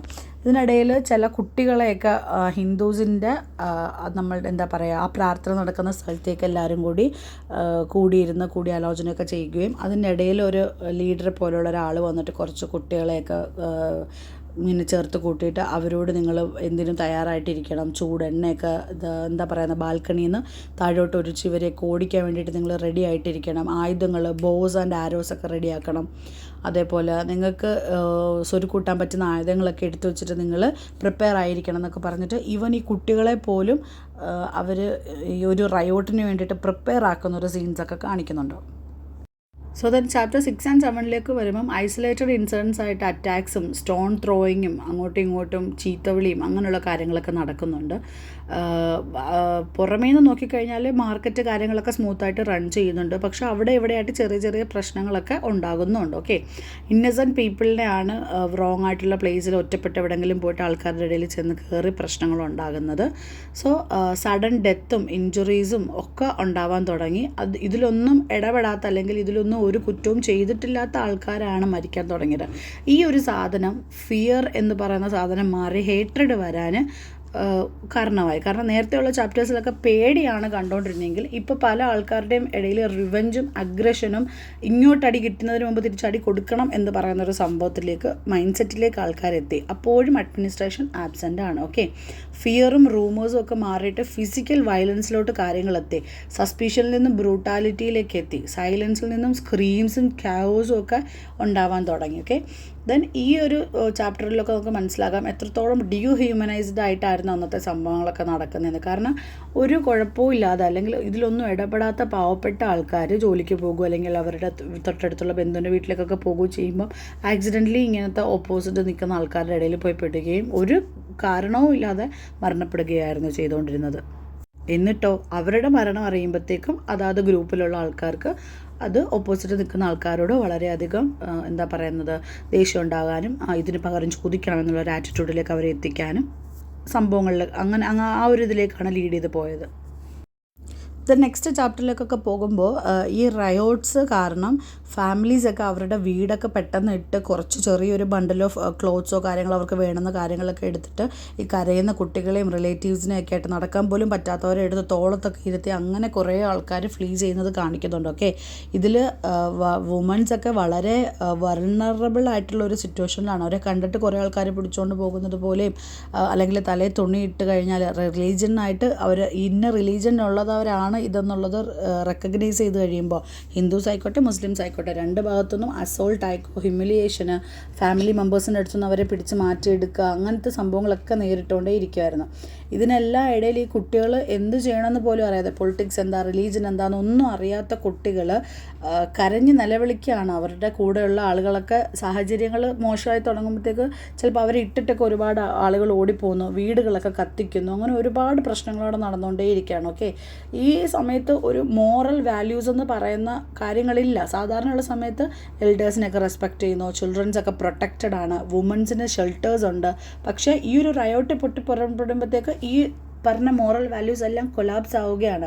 സർവൈവൽ എന്ന് പറയുന്നൊരു സാധനം മാത്രമേ പിന്നെ അവരുടെ മുമ്പിലുള്ളൂ. കമ്പാഷൻ എന്ന് പറയുന്ന സാധനം അവിടെ ഇല്ല, അത് വളരെ റെയർ ആവുകയാണ്. സോ ഈ ഒരു ചാപ്റ്ററിലൂടെ നമുക്ക് മനസ്സിലാക്കി തരുന്നത് എങ്ങനെയാണ് civilisation peels away under pressure എന്നാണ്. ഓക്കെ, സിവിലൈസേഷൻ എന്ന് പറയുന്ന സാധനം ഇങ്ങനെയുള്ള സാഹചര്യത്തിൽ ഒരിക്കലും സ്മൂത്തായിട്ട് റൺ ചെയ്യില്ല എന്ന് നമുക്ക് മനസ്സിലാവുകയാണ്. നെക്സ്റ്റ് ചാപ്റ്റേഴ്സിലേക്കൊക്കെ വരുമ്പോൾ ആൾക്കാർ ഷെൽട്ടർ തേടി അലയുന്നതാണ് കാണിക്കുന്നത്. ഫാമിലീസൊക്കെ ഒരു പ്ലേസിൽ നിന്ന് മറ്റൊരു പ്ലേസിലേക്ക് ഒരു സേഫ് ആയിട്ടുള്ളൊരു ഷെൽട്ടർ നോക്കിയിട്ട് ഓടുവാണ് അങ്ങോട്ടും ഇങ്ങോട്ടും. റിലീജിയസ് ബിൽഡിങ്ങും നമുക്ക് ഫെമിലിയർ ആയിട്ടുള്ള ആൾക്കാരുടെയൊക്കെ ഹൗസസ് ഒക്കെ എന്താണ് ടെമ്പററി റെഫ്യൂജീസ് ആയിട്ട് മാറുകയാണ്. പക്ഷേ ഫിയർ എന്ന് പറയുന്ന ഒരു സാധനമാണ് അവരുടെ ഡിസിഷൻസിനെയൊക്കെ അന്നേരം ഗവൺ ചെയ്തുകൊണ്ടിരിക്കുന്നത്. കതക് തുറക്കണോ, ഒരു സ്ട്രേഞ്ചറിന് ഹെൽപ്പ് ചെയ്യാൻ പറ്റുമോ, അല്ലെങ്കിൽ അങ്ങനെ ഡിസ്ട്രെസ്സിലുള്ള ഒരാൾക്ക് ഹെൽപ്പ് ചെയ്തിട്ട് പിന്നീട് നമുക്ക് പണിയാവുമോ, അങ്ങനത്തെയൊക്കെ ഉള്ളൊരു ഫിയറാണ് മറ്റുള്ളവരുടെ ഡിസിഷൻസിനെയൊക്കെ അന്നേരം എന്താ പറയുന്നത് ജഡ്ജ് ചെയ്തുകൊണ്ടിരിക്കുന്നത്. കാരണം ഹ്യൂമാനിറ്റി എന്ന് പറയുന്ന സാധനം അണ്ടർ പ്രഷറിലേക്കാവുകയാണ്. People risk their lives to help others, ചില ആൾക്കാർ മാത്രം. പക്ഷെ കുറേ ആൾക്കാർ അവരുടെ ഡോസ് ഷട്ട് ചെയ്യുകയും അറിയാവുന്ന ആൾക്കാരെ പോലും വീട്ടിലോട്ട് കയറ്റാതിരിക്കുകയും അവരെ കാണുമ്പോൾ തന്നെ വാതിലും ജനലും എല്ലാം അടച്ചിട്ട് അകത്തിരിക്കുകയും അവരുടെ കരച്ചിൽ കേട്ടാൽ പോലും അവരെ ഹെൽപ്പ് ചെയ്യാൻ തയ്യാറാവാതിരിക്കുകയും ചെയ്യുന്നുണ്ട്. അതിനകത്തുള്ള ഒരു സത്യാവസ്ഥ എന്തെന്ന് പറഞ്ഞാൽ വളരെ ഗുഡായിട്ടുള്ള ആൾക്കാർ പോലും മോറൽ വാല്യൂസ് കീപ്പ് ചെയ്ത് അങ്ങനെ നല്ല രീതിയിൽ ജീവിച്ചിരുന്ന ആൾക്കാർ പോലും നിസ്സഹായത കൊണ്ട് വില്ലന്മാരായിട്ട് മാറുന്ന ഒരു കാഴ്ച നമുക്ക് കാണാം. ഇനി നെക്സ്റ്റ് 10th ചാപ്റ്ററിലേക്ക് വരുമ്പോൾ ഡെപ്യൂട്ടി കമ്മീഷണർ ആയിട്ടുള്ള നമ്മളുടെ Richard he's now facing with reality. Okay, നേരത്തെ വളരെ ശാന്തമായിട്ട് അദ്ദേഹം പറഞ്ഞ ഇങ്ങനൊരു ചാൻസ് ഉണ്ടോ എന്നൊക്കെ പറഞ്ഞൊരു സാധനം അദ്ദേഹത്തിന് മുമ്പിലൊരു സത്യമായിട്ട് വന്ന് നിൽക്കുകയാണ്. കാരണം വയലൻസിൻ്റെയും ആർട്സിൻ്റെയും കില്ലിങ്ങിൻ്റെയൊക്കെ റിപ്പോർട്ട്സ് പുള്ളിയുടെ അടുത്തേക്ക് വരികയാണ്. സോ ഇത് പെട്ടെന്ന് അങ്ങോട്ട് ഗ്രാസ്പ് ചെയ്യാൻ പുള്ളിക്ക് പറ്റില്ല. എങ്കിൽ പോലും അനലറ്റിക് ആയിട്ടാണ് പുള്ളി അത് നോക്കുന്നത്, രേഖകൾ പോലെ, അല്ലാതെ എമ്പത്തി വെച്ചിട്ടല്ല. ഹ്യൂമൻ സഫറിങ്ങിന് അദ്ദേഹം ഒരു ലോ ആൻഡ് ഓർഡർ പോലെയാണ് കാണുന്നത്. ഓക്കെ, അതുകൊണ്ട് തന്നെ അദ്ദേഹത്തിൻ്റെ ഡിസിഷൻസ് ഡിലേ ആവുകയാണ്. കാരണം പ്രോപ്പർ കൺഫർമേഷൻ കിട്ടട്ടെ എന്ന് പറഞ്ഞിട്ട് വെയിറ്റ് ചെയ്യുകയാണ്. സോ അഡ്മിനിസ്ട്രേഷനിലുള്ള ആൾക്കാർക്ക് കോൺട്രഡിക്റ്ററി റിപ്പോർട്ട്സാണ് കിട്ടുന്നത്. പോലീസ് സ്റ്റേഷൻസിലേക്ക് ആയിക്കോട്ടെ എല്ലായിടത്തും എക്സാജറേറ്റഡ് ആയിട്ടുള്ള റൂമേഴ്സാണ് റിയൽ ഇൻസിഡൻസിൻ്റെ കൂടെ കിട്ടുന്നത്.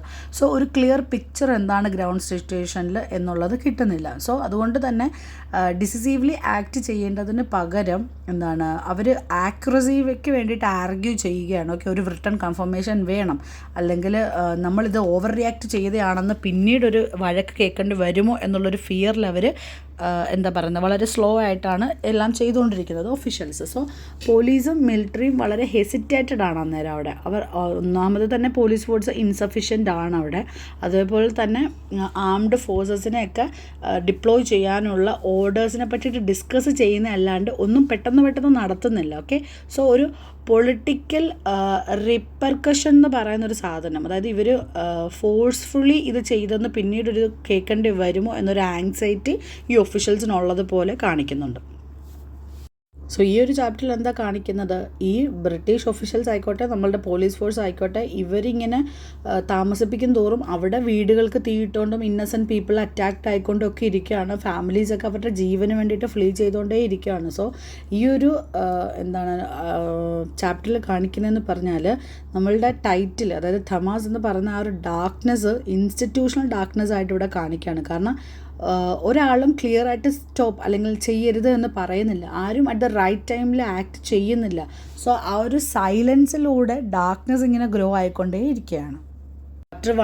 ചാപ്റ്റർ 11 വരുമ്പോൾ കംപ്ലീറ്റ് ആയിട്ട് ഡെയിലി ലൈഫൊക്കെ സ്റ്റോപ്ഡായി. കാരണം ഷോപ്സൊക്കെ ഷട്ട് ഡൗൺ ചെയ്തു, റോഡ്സൊക്കെ ഡെസേർട്ടഡ് ആയി, വയലൻ്റ് ആയിട്ടുള്ള മോബ്സ് അല്ലാത്ത ആൾക്കാരൊന്നും റോഡിലില്ല. പീപ്പിൾസൊക്കെ അവരുടെ വീടിനകത്ത് ലോക്ക്ഡ് ഔട്ട് ആയിട്ട് പുറത്തെന്താ നടക്കുന്നതെന്ന് സൗണ്ട് വെച്ചിട്ട് മനസ്സിലാക്കി അകത്ത് പേടിച്ചിരിക്കുകയാണ്. ഓക്കെ, ഒരു സെൻസ് ഓഫ് ടൈം എന്ന് പറയുന്ന സാധനം ഡിസപ്പിയർ ആയിപ്പോയി. ഡേ ആണോ നൈറ്റ് ആണോ അങ്ങനെയൊന്നുമില്ല, എല്ലാം ഒറ്റ ഒരു പേടി സ്വപ്നം പോലെ അങ്ങ് ബ്ലെൻഡ് ആയിപ്പോയെന്നാണ് പറയുന്നത്. ദെൻ ടാർഗറ്റഡ് വയലൻസസ് നടക്കുന്നുണ്ട്. ഈ ഒരു ചാപ്റ്ററിലേക്ക് എത്തുമ്പോൾ നേരത്തെ റാൻഡം ആയിരുന്നെങ്കിൽ ഇപ്പോൾ അങ്ങനല്ല. People attack specifically because religious identity ഉള്ളതുകൊണ്ട് അവരെ സ്പെസിഫിക്കലി അറ്റാക്ക് ചെയ്യാണ്. ഹിന്ദുസ് പോയിട്ട് മുസ്ലിം ഏരിയയിലും മുസ്ലിംസ് പോയിട്ട് ഹിന്ദുസിൻ്റെ ഏരിയയിലും ഹൗസസ് എല്ലാം മാർക്ക് ചെയ്ത് റെക്കഗ്നൈസ് ചെയ്യുകയാണ്. സോ നേരത്തെ പീസ്ഫുൾ ആയിട്ടുള്ള ഡേയ്സിൽ നിന്ന് ഇത് ഇന്നാരുടെ വീടാണ് അല്ലെങ്കിൽ ഇത് ഇന്നതാണെന്നും റിമെമ്പർ ചെയ്തിട്ട് പോയിട്ട് അറ്റാക്ക് ചെയ്യാണ്. ഓക്കെ, ഫ്രണ്ട്ഷിപ്പും ഫാമിലിയും ഷെയർഡ് ഹിസ്റ്ററിയും ഒന്നും അല്ലാതായി, എല്ലാം നത്തിങ് ആയി. ഓക്കെ, ഇനി ചാപ്റ്റർ 12 എത്തുമ്പോൾ finally after the peak of violence എല്ലാ വേഴ്സ്റ്റ് ഫേസും ആ റയോട്ടിൻ്റെത് പാസ് ചെയ്ത് കഴിഞ്ഞപ്പോൾ മിലിറ്ററി ആൻഡ് പോലീസ് ഇനി കൺട്രോളിലേക്ക് വരികയാണ്. Okay, so the town appears quieter on the surface but the quietness is unnatural and frightening എന്നാണ് പറഞ്ഞിരിക്കുന്നത്. സോ ഈ ഒരു സൈലൻസ് എന്ന് പറയുന്നത് മിലിറ്ററി അവിടെ പെട്രോളിങ് തുടങ്ങി, സ്ട്രീറ്റ്സിൽ കർഫ്യൂസ് ഒക്കെ ഇമ്പോസ് ചെയ്ത് മോബൊക്കെ ഡിസപ്പിയർ ആയിപ്പോയി. കാരണം അവർ പേടിച്ചിട്ടല്ല പോയത്, അവർ ആ വയലൻസ് നിർത്താൻ ആഗ്രഹം ഉണ്ടായിട്ടോ അല്ലെങ്കിൽ അങ്ങനത്തെ റിഗ്രറ്റ് ഉണ്ടായിട്ടോ അല്ല പോയത്, പേടിച്ചിട്ടാണ്. കാരണം ഫിയർ ഓഫ് അതോറിറ്റി എന്ന് പറയുന്നൊരു സാധനം റിട്ടേൺ ചെയ്തു. അപ്പോൾ ഓർഡർ റിസ്റ്റോർ ആയി മെക്കാനിക്കലി, പക്ഷേ അത് മോറലി വന്നിട്ടില്ല. അവരുടെ മൈൻഡിൽ നിന്ന് അത് മാറിയോ, അവരുടെ ഡിസിഷൻസിനെ അവർ റിഗ്രറ്റ് ചെയ്യുന്നോ? ഇല്ല, അവരിൽ നിന്ന് അത് ഫോഴ്സ്ഫുള്ളി അത് കൊണ്ടുവന്നാണെന്നാണ് പറയുന്നത്. ഓക്കെ, സോ ഒരു കാംനെസ് റിട്ടേൺ ആയി. അപ്പോഴാണ് ഈ ഒരു ഡിസ്ട്രക്ഷൻസ് എത്രത്തോളം ഉണ്ടെന്നുള്ള യാഥാർത്ഥ്യം, എത്രത്തോളം കാര്യങ്ങൾ നശിച്ചു എന്നുള്ള കാര്യങ്ങൾ വിസിബിളായി തുടങ്ങിയത്. ഹൗസസ് ഒക്കെ കത്തി നശിച്ചു, ഒരുപാട് ആൾക്കാരുടെ സാധനങ്ങളെല്ലാം അബാൻഡൻ ചെയ്തിട്ട് ആൾക്കാർ എവിടേക്കോ ഓടിപ്പോയി. കഥകുകളായിക്കോട്ടെ വീടുകളായിക്കോട്ടെ എല്ലാം നശിപ്പിച്ചിട്ടേക്കാണ്. എല്ലാവരുടെയും വീടുകളിൽ ലൂട്ടിങ് നടന്നിട്ടുണ്ട് ഇതിൻ്റെ ഇടയിൽ കൂടി തന്നെയായിട്ട്. ദെൻ ഈ ബോഡീസൊക്കെ വളരെ ക്വയറ്റായിട്ട് സെറമണി ഒന്നുമില്ലാതെ കൂട്ടത്തോടെ എടുത്ത് മാറ്റേണ്ടി വരികയാണ്.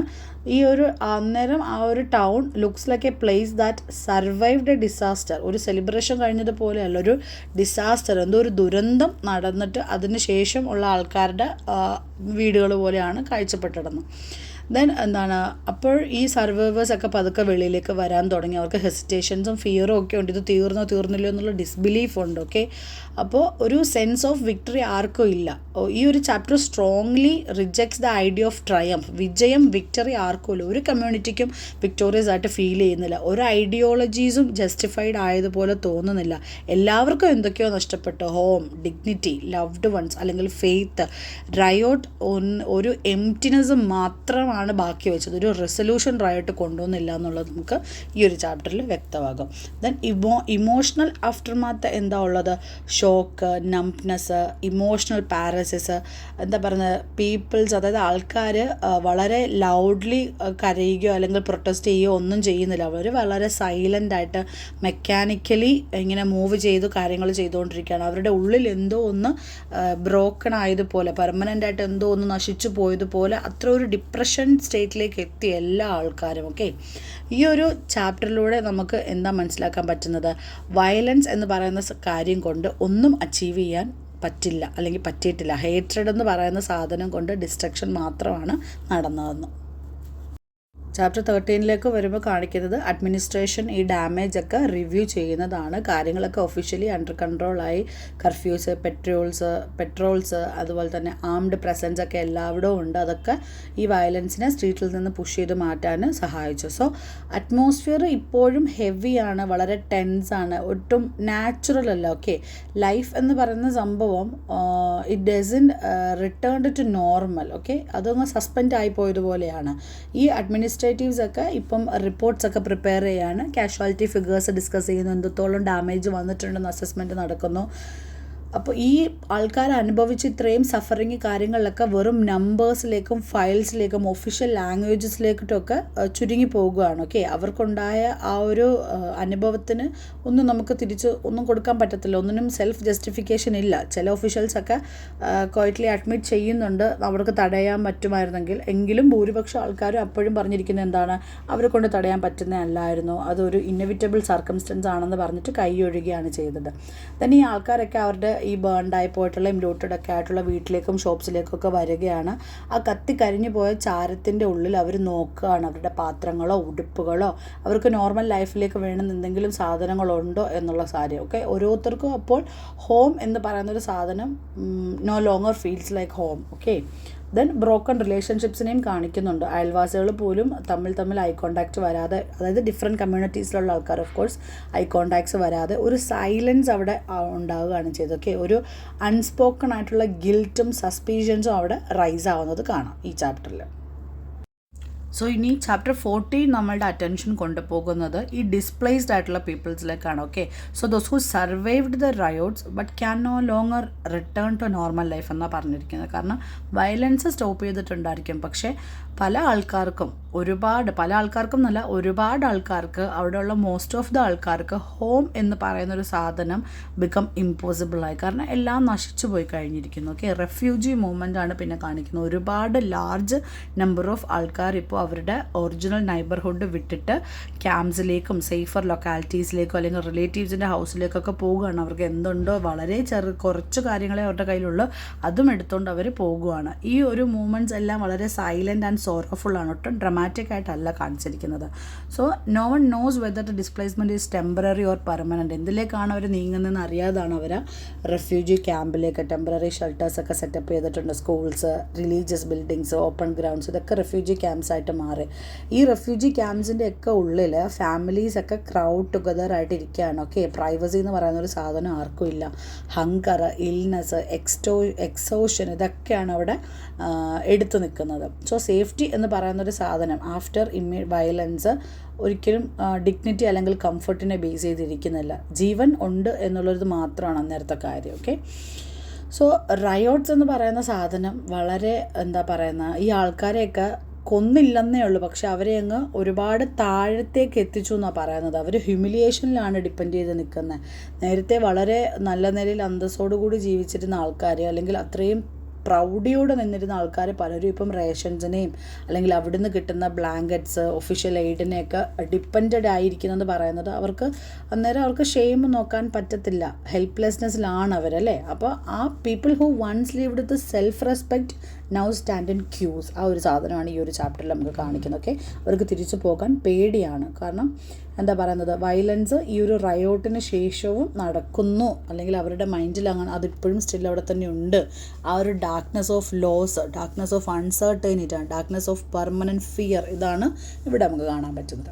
നെക്സ്റ്റ് നമ്മൾ ചാപ്റ്റർ 15 പോകുമ്പോൾ എന്താണ്, റെഫ്യൂജി ക്യാമ്പിൽ നിന്നും ആഫ്റ്റർമാത്ത് എന്താണ്, അല്ലെങ്കിൽ പൊളിറ്റിക്കൽ എക്സ്പ്ലനേഷനിലേക്കാണ് നെക്സ്റ്റ് പോകുന്നത്. മീറ്റിംഗ്സ് ഒക്കെ നടക്കുന്നു, സ്റ്റേറ്റ്മെൻറ്റ്സ് ഒക്കെ എല്ലാവരും പറയുന്നു, എക്സ്പ്ലനേഷൻസ് പബ്ലിക്കിൻ്റെ അടുത്ത് ഓഫർ ചെയ്യുന്നു. Instead of asking who suffered, അവർ ചോദിക്കുന്നത് who gained politically, who lost influence, how should the narrative be framed. ഇതൊക്കെ ഇങ്ങനത്തുള്ള കാര്യങ്ങൾ ഒരു പൊളിറ്റിക്കൽ അരിത്തമാറ്റിക്കാണ്. ഹ്യൂമൻ ട്രാജഡിയെ അവർ കൺവേർട്ട് ചെയ്തൊരു പൊളിറ്റിക്കൽ അരിത്തമാറ്റിക്കിലേക്ക് മാറ്റുകയാണ്. ഓക്കെ, സോ ബ്ലെയിം ഷിഫ്റ്റിംഗ് ആണ് നടന്നുകൊണ്ടിരിക്കുന്നത്. ഇപ്പോഴത്തെ ആൾക്കാർ പറയുന്നു പ്രൊവക്കേഷൻ കൊണ്ടാണെന്ന്, അവർ പറയുന്നു നിങ്ങളുടെ റിയാക്ഷൻ കൊണ്ടായിരുന്നു, ലീഡേഴ്സ് പറയുന്നു അൺകൺട്രോളബിൾ ആയിട്ടുള്ള മോബ് കാരണമാണെന്ന്. സോ വയലൻസിനെ അൺഫോർച്ചുനേറ്റ്, ഇന്നെവിറ്റബിൾ, ബിയോണ്ട് കൺട്രോൾ ഇങ്ങനെയൊക്കെ അങ്ങ് ജസ്റ്റിഫൈ ചെയ്യുകയാണ് അല്ലെങ്കിൽ ഡിസ്ക്രൈബ് ചെയ്യുകയാണ്. ഓക്കെ, സോ ഈ വിക്ടിംസിൻ്റെ അടുത്ത് അവർക്ക് എന്താണ് വേണ്ടത്, അല്ലെങ്കിൽ ഹ്യൂമൻ റെഫ്യൂജീസിൻ്റെ അടുത്ത് വുമൻസിനായിക്കോട്ടെ ചിൽഡ്രൻസിനായിക്കോട്ടെ അവരനുഭവിച്ച ആ പെയിനെ പറ്റി പറയുന്നുണ്ടെങ്കിലും അതങ്ങ് പെട്ടെന്ന് പാസ് ചെയ്ത് കളയാണ്. ഓക്കെ, നിങ്ങളിങ്ങനെ അനുഭവിച്ചല്ലേ, ഓക്കെ ഓക്കെ ഓക്കെ കണ്ട് ഓക്കെ മനസ്സിലായി അങ്ങനത്തെ ഒരു സംഭവത്തിൽ അങ്ങ് പോകുകയാണ്. സോ വെറുപ്പ് എന്ന് പറഞ്ഞൊരു സാധനം, കമ്മ്യൂണൽ സെപ്പറേഷൻ ഈസ് നെസസറി എന്ന് അവർ പറയിക്കുകയാണ് ആ വെറുപ്പ്. ഓക്കെ, അപ്പോൾ ഇങ്ങനെ ഒരുമിച്ച് താമസിക്കാൻ പറ്റത്തില്ല, ഇങ്ങനെ ഒരുമിച്ച് താമസിച്ചതുകൊണ്ടാണ് സെപ്പറേഷൻ വിൽ ബ്രിങ് പീസ് എന്ന് പറഞ്ഞു വെക്കുകയാണ് ഈ ഒരു ലീഡേഴ്സ് എല്ലാവരും കൂടി. ഓക്കെ, ഈ റെഫ്യൂജീസിനെ സംബന്ധിച്ചിടത്തോളം അവർക്ക് തന്നെ അറിയത്തില്ല ഇങ്ങനൊരു സെപ്പറേഷൻ വേണോ, ഇവരെന്താ പറയുന്നത്. പക്ഷേ ഒന്നുറപ്പാണ്, അവർക്ക് തിരിച്ചു പോകാൻ വയ്യ, അവർക്ക് പേടിയാണ്, ഇനി എന്താണ് മുന്നിലെന്ന് അവർക്ക് അറിയാത്തതിൻ്റെ ഒരു ആങ്സൈറ്റി എല്ലാവരുടെയും ഇടയിലുണ്ട്. ദെൻ കാണിക്കുന്നത് ഓരോ ഇൻഡിവിജ്വൽസിനെയും ആൾക്കാരുടെ ഇടയിൽ എന്തൊക്കെ പറ്റി, കാരണം അവർക്ക് ഇമോഷണൽ ആഫ്റ്റർ ഷോക്ക് എന്ന് പറയുന്നൊരു സാധനമുണ്ടെന്നാണ് കാണിക്കുന്നത്. Sleeplessness, sudden fear at small noises, അതേപോലെ തന്നെ ഒരു കോൺസ്റ്റൻറ്റ് സെൻസ് ഓഫ് അലേർട്ട്നെസ്, ഇതൊക്കെ എല്ലാവരിലും ഉണ്ടായി. ഓക്കെ, പീസ് എന്ന് പറയുന്നൊരു സാധനം അൺട്രസ്റ്റ് വർത്തിയായി, പാനിക്ക് എന്ത് ചെയ്താലും പാനിക്ക് ട്രിഗർ ആവുകയാണ്. സോ ഒരു ലോസ് ഓഫ് ഇമോഷണൽ സെക്യൂരിറ്റി അവിടെ കാണിക്കുന്നു. Then family relationships also strained ആയിപ്പോയി, കോൺവെർസേഷൻസ് വളരെ കോഷ്യസ് ആയിട്ട് ഉണ്ടാവുന്നത്. ദെൻ ഈ വയലൻസിൻ്റെയൊക്കെ മെമ്മറീസ് കാരണം എല്ലാവരും വളരെ സൈലൻസ്ഡ് ആയിപ്പോയി എന്നാണ് പറയുന്നത്. നമ്മളുടെ നാത്തൂറിൻ്റെയും വൈഫിൻ്റെയൊക്കെ സീൻസ് ഇതിനിടയിൽ കാണിക്കുന്നുണ്ട്. പുള്ളി ഈ റയോട്ടൊക്കെ ഉണ്ടാകുന്നതിന് മുന്നേ തന്നെ നാത്തൂർ വൈഫിനോട് എന്താ പറയുക കൺഫേസ് ചെയ്യുന്നുണ്ട്, ഞാനിങ്ങനെ ഒരു സംഭവം ചെയ്തു പോയി, അതുകൊണ്ടാണ് ഇപ്പോൾ ഇങ്ങനെ ഒരു ഇതുണ്ടായെന്നൊക്കെ പറഞ്ഞിട്ട് വളരെ ഗിൽറ്റിൽ അവനങ്ങ് വിഷമിച്ചിരിക്കുന്നുണ്ട്. സോ ആദ്യം കേൾക്കുമ്പോൾ അതൊരു ഷോക്കായിട്ട് വരുമെങ്കിലും നാത്തൂറിൻ്റെ വൈഫ് പിന്നീട് പറയുന്നുണ്ട്, നമ്മൾ വളരെ താഴത്തെ ഇതിൽ ജീവിക്കുന്ന ഒരാൾക്കാരാണ്, നിങ്ങളുടെ ജോലി തന്നെ എന്താ ലെതർ ഉണ്ടാക്കാനാണ്, ലെതർ ഉണ്ടാക്കാൻ നിങ്ങൾ കുതിര ആയിക്കോട്ടെ അങ്ങനെയുള്ള ആനിമൽസിനൊക്കെ കൊല്ലുന്നില്ലേ, അതേപോലെ ഇവർ നമ്മളോട് എക്സ്പെരിമെൻറ്റിന് വേണമെന്ന് പറഞ്ഞപ്പോൾ നമ്മളൊരു പന്നീനെ കൊന്നു, അതിൽ നമുക്ക് കാര്യമില്ല, നമ്മൾ ചെയ്തതിന് കൊന്നതിന് ശേഷം അതിനെക്കൊണ്ട് അവർ എന്ത് ചെയ്തു എന്നുള്ളത് നമ്മളുടെ വിഷയമല്ല എന്നൊക്കെ പറഞ്ഞിട്ട് അവൾ നാത്തൂറിനെ സമാധാനിപ്പിക്കുന്നുണ്ട്. ഈ റയോട്ടിൻ്റെ ഇടയിൽ അവരും ഒരുപാട് സഫർ ചെയ്യുകയും അവരുടെയും വീടും ഇതൊക്കെ നഷ്ടപ്പെട്ടു പോകുകയൊക്കെ ചെയ്യുന്നുണ്ട്.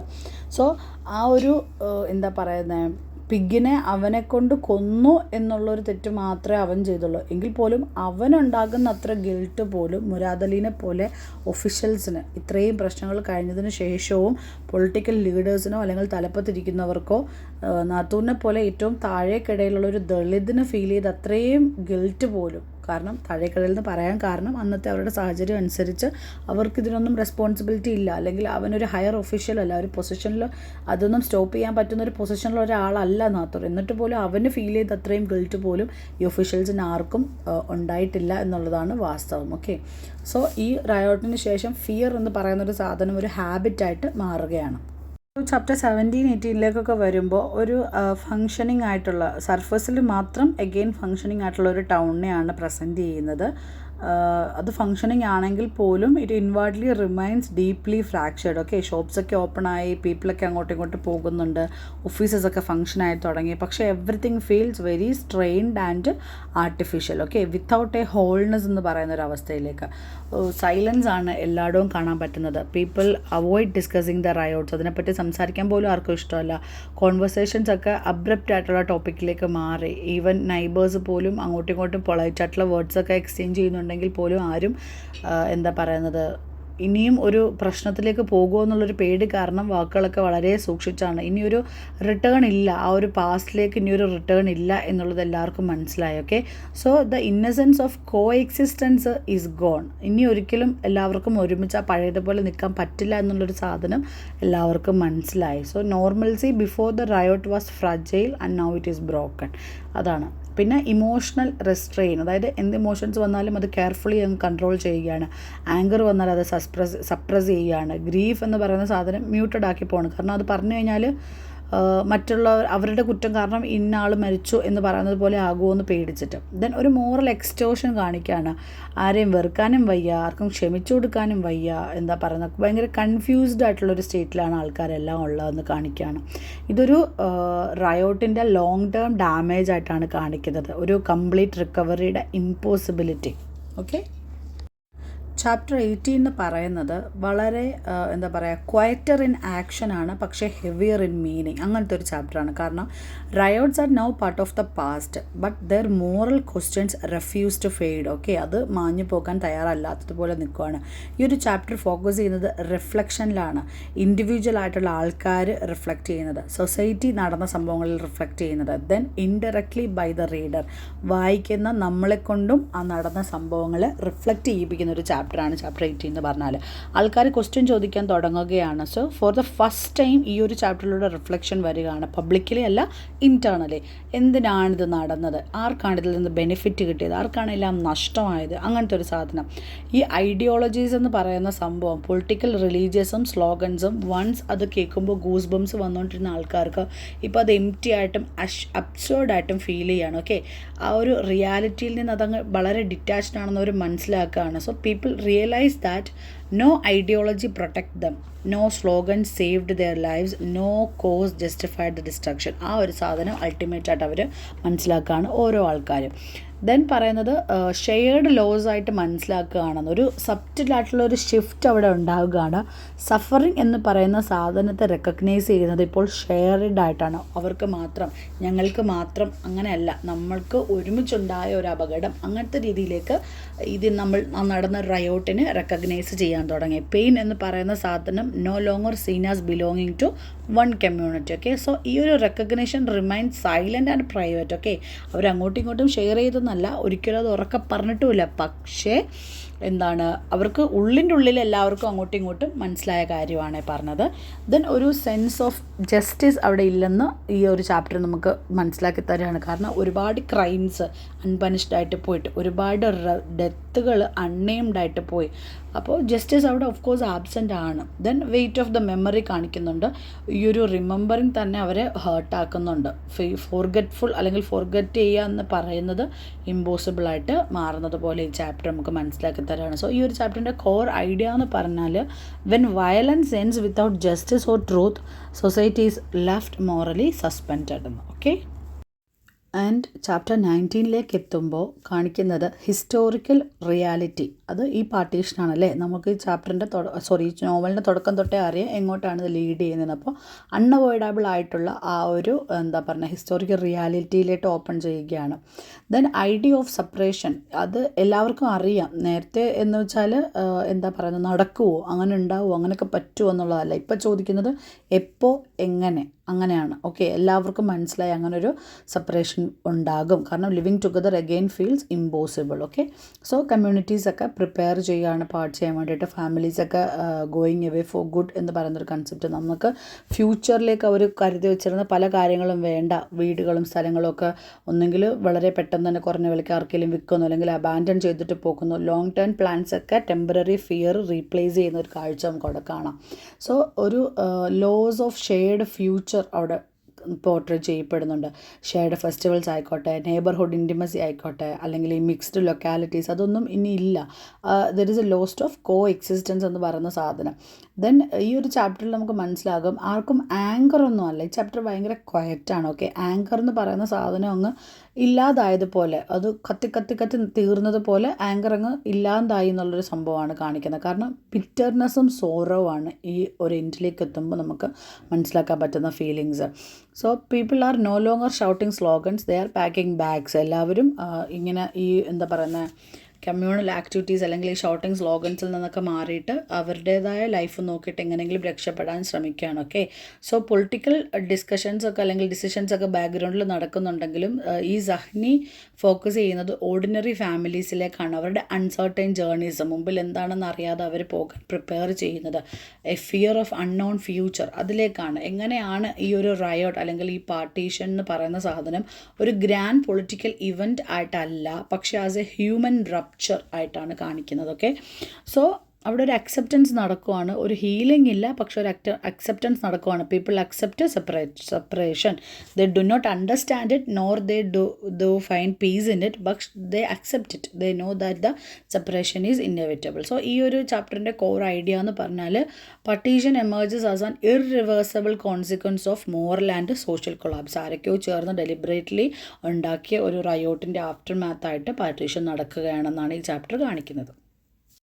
സോ ചാപ്റ്റർ 20 എന്ന് പറയുന്നത് 19ൻ്റെ തന്നെ ആ ഒരു ഇമോഷണൽ സ്റ്റേറ്റിൻ്റെ കണ്ടിന്യൂഷനാണ്. അഡ്മിനിസ്ട്രേഷൻ്റെ റൂൾസ് അല്ലെങ്കിൽ അവരൊക്കെ ഫൈനലി വീണ്ടും ആക്റ്റീവായി അവർ ആക്ട് ചെയ്യാൻ തുടങ്ങി, പക്ഷേ ടു ലേറ്റ് ആയിട്ടാണെന്നേ ഉള്ളൂ.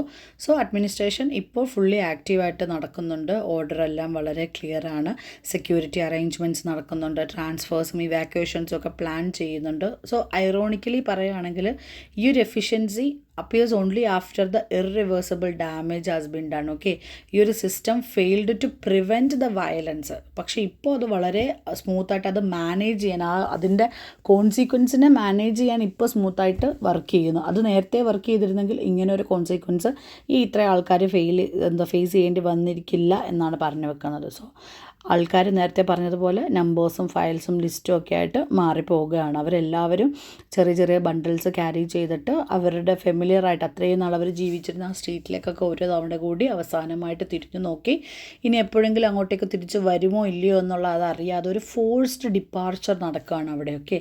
ഒരു എന്താ പറയുന്നത്, സെലക്റ്റഡ് ജേർണി അല്ല, എക്സൈറ്റ്മെൻ്റ് ഉള്ളൊരു യാത്രയല്ല, ഫിയർ ആൻഡ് ഗ്രീഫ് മാത്രം ആയിരുന്ന ഇമോഷൻസ് ആയിട്ടുള്ളത് അവിടെ. അങ്ങനെ അവരവിടെ നിന്ന് യാത്രയാവുകയാണ്. സോ ഒരു സൈലൻറ്റ് മൊമെൻ്റ് ഓഫ് ഡിപ്പാർച്ചറാണ്. ഈ ഒരു ചാപ്റ്ററേ സൈലൻസ് ആണെന്ന് വേണമെങ്കിൽ പറയാം. സ്ലോഗൻസ് ഇല്ല, പ്രൊട്ടസ്റ്റ് ഇല്ല, റെസിസ്റ്റൻസ് ഇല്ല. ആൾക്കാർ വളരെ പെട്ടെന്ന് തന്നെ പോകുകയാണ്. Then people no longer believes their voices matter. Okay, അങ്ങനെയാണ്. ദെൻ ജസ്റ്റിസ്, യൂണിറ്റി, ഫ്രീഡം അതൊന്നും ഇപ്പോൾ ഇല്ല. ഒരു മീനിങ് ഫുൾ വേയിൽ അതിനെ പറ്റിയിട്ടൊന്നും സംസാരിക്കാൻ ആർക്കും പറ്റുന്നില്ല. അഡ്മിനിസ്ട്രേറ്റീവ് സക്സസ് ആയിട്ട് നമുക്ക് വേണമെങ്കിൽ ഇതിനെ കാണാമെന്ന് സഹനി പറയുന്നു. കാരണം ഒരു സിസ്റ്റം പോയിൻ്റ് ഓഫ് വ്യൂവിൽ ഓർഡർ റിസ്റ്റോർഡ് ആയിട്ടുണ്ട്, സെപ്പറേഷനെ അവർ മാനേജ് ചെയ്യുന്നുണ്ട്. പക്ഷേ ഒരു ഹ്യൂമൻ പോയിൻ്റ് ഓഫ് വ്യൂ എന്ന് വെച്ചാൽ ജീവിതങ്ങൾ പറിച്ച് നടപ്പെടുകയാണ്. അത്രയും നാൾ അവരുടെ ഹിസ്റ്ററി, അത്രയും നാളത്തെ അവരുടെ ഹിസ്റ്ററി അവിടെ നിന്ന് ഇറേസ് ചെയ്യുകയാണ്.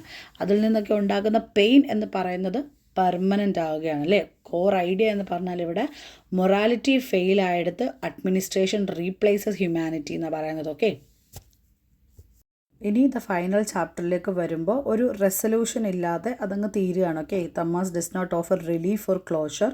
പക്ഷെ അതെന്താണ്, എല്ലാം നടന്നു, പക്ഷെ ഒന്നും ഹീലായിട്ടില്ല. സംഭവിക്കേണ്ടതെല്ലാം സംഭവിച്ചു, പക്ഷേ ആൾക്കാരുടെ മൈൻഡ് ഹീലായോ ഇല്ല. അങ്ങനത്തെ ഒരിടത്ത് വയലൻസ് സ്റ്റോപ്പ് ചെയ്തു, പക്ഷേ ആൾക്കാരെല്ലാം അവിടുന്ന് മൂവ് ചെയ്തു. അഡ്മിനിസ്ട്രേഷൻ അവരുടെ ടാസ്ക് കംപ്ലീറ്റ് ചെയ്തു, പക്ഷേ ആ ഒരു ഡാർക്ക്നെസ് ഇപ്പോഴും നിലനിൽക്കുകയാണ്. ടൗൺ ഇപ്പോൾ വളരെ ക്വയറ്റാണ്. ആ സ്ട്രീറ്റ്സ് ഒക്കെ എക്സിസ്റ്റ് ചെയ്യുന്നുണ്ട്, പക്ഷേ ലൈഫില്ല. ഹോംസ് എക്സിസ്റ്റ് ചെയ്യുന്നുണ്ട്, വാംത്തില്ല. പീപ്പിൾ എക്സിസ്റ്റ് ചെയ്യുന്നുണ്ട്, പക്ഷേ ഒരു സെർട്ടൈനിറ്റി ഫോർ ഷുവർനെസ് ഇല്ലാതെയാണ് അവർ നിൽക്കുന്നത്. ആർക്കും ഒരു സെൻസ് ഓഫ് അച്ചീവ്മെൻ്റ് ഇല്ല. ഈ ഒരു നോവൽ ഒരിക്കലും ഒരു സൈഡിൽ വിൻ ചെയ്തു അല്ലെങ്കിൽ ഇവർ ലൂസേഴ്സ് ആണെന്ന് പ്രസൻറ്റ് ചെയ്യുന്നതേയില്ല. ഓക്കെ, സോ എന്താ പറയുന്നത്, ഒരു ഡാർക്ക്നെസ് എന്ന് പറയുന്ന സാധനം ഒരു പെർമനൻറ്റ് കണ്ടീഷനായിട്ട് കാണിച്ചുകൊണ്ടാണ് നോവൽ നിൽക്കുന്നത്. Darkness is no longer riot അല്ലെങ്കിൽ ഫയർ അല്ല, ഇറ്റ്സ് മോർ ബ്ലൈൻഡ്നെസ്. ഒരു കളക്റ്റീവ് അംനീഷ്യ പോലെ acceptance of injustice as normal. So ഇവിടെ ഒരു ഗ്രേറ്റസ്റ്റ് ട്രാജഡി എന്ന് പറയുന്നത് വയലൻസ് അല്ല, പക്ഷേ how easily society moves on without understanding. ഇതൊന്നും മനസ്സിലാകുന്നില്ലെങ്കിലും അതിനെയൊക്കെ അക്സെപ്റ്റ് ചെയ്ത് ഓക്കെ ഇത് ഞങ്ങളുടെ വിധിയാണെന്ന് പറഞ്ഞിട്ട് ആൾക്കാരങ്ങ് മൂവ് ഓൺ ചെയ്ത് പോകുകയാണ്. അങ്ങനെയാണ് ഈ ഒരു പാർട്ടീഷനെ സഹ്നി കാണിക്കുന്നത്. ഓക്കെ, സോ എന്താ പറയുന്നത്, ഒരു കംഫർട്ട് ഇല്ലാതെ അതങ്ങ് എൻഡ് ചെയ്യാണ്. Life will go on. പക്ഷേ ഒരു സംതിങ് എസെൻഷ്യൽ എന്ന് പറയുന്ന സാധനം ഫോർ എവറിലേക്കും ലോസ്റ്റായി പോയി. എന്താണ്, ഒരു സെറ്റിൽമെൻ്റ് ഇല്ല. ഈ ഒരു ട്രൂ ട്രാജഡി ഓഫ് പാർട്ടീഷനെ വയലൻസ് മാത്രമല്ല ഒരു മോറൽ എംപ്റ്റിനെസ്സും കൂടി അത് ലീവ് ബിഹൈൻഡ് ചെയ്യുന്നുണ്ടെന്ന് നമുക്ക് കാണിക്കുകയാണ്. ഈ ഒരു എൻഡിങ് ആക്ച്വലി പവർഫുൾ ആണ്, because it avoids false hope. അതേപോലെ തന്നെ ഹീറോയിക് റെസൊല്യൂഷൻസ് ഒന്നും തരുന്നില്ല. അത് പാർട്ടീഷനെ എത്തിക്കൽ ഫെയിലിയർ ഓഫ് സൊസൈറ്റി ആയിട്ട് കാണിച്ചുകൊണ്ടാണ് ഈ നോവൽ തീരുന്നത്. ഓക്കെ, സോ ആക്ച്വലി ഇത് കുറച്ച് ക്വൈറ്റ് ലോങ് ആയിട്ടുള്ളൊരു വീഡിയോ ആയിപ്പോയി എന്നറിയാം. എങ്കിലും നമ്മളുടെ എക്സാമിന് വേണ്ടിയിട്ട് നിങ്ങൾ വൺ ടൈം ഇതൊന്ന് കേട്ട് നോക്കുക. സംസ്കാരയെക്കാട്ടിലും നിങ്ങൾക്ക് കൂടുതൽ റിലേറ്റ് ചെയ്യാൻ പറ്റുകയും ഇഷ്ടപ്പെടുന്ന നോവൽ ഇതാണെങ്കിൽ 2-3 തവണ ഇത് കേട്ട് ഇതിൻ്റെ തീംസൊക്കെ അണ്ടർസ്റ്റാൻഡ് ചെയ്ത് കുറച്ച് ആൻസേഴ്സൊക്കെ ഞാൻ നെക്സ്റ്റ് ഒരു വീഡിയോ ആയിട്ട് അനലൈസ് ചെയ്തിടുന്നതാണ്. അതും കൂടി കാണാം. Okay, so thank you for watching. Please do subscribe.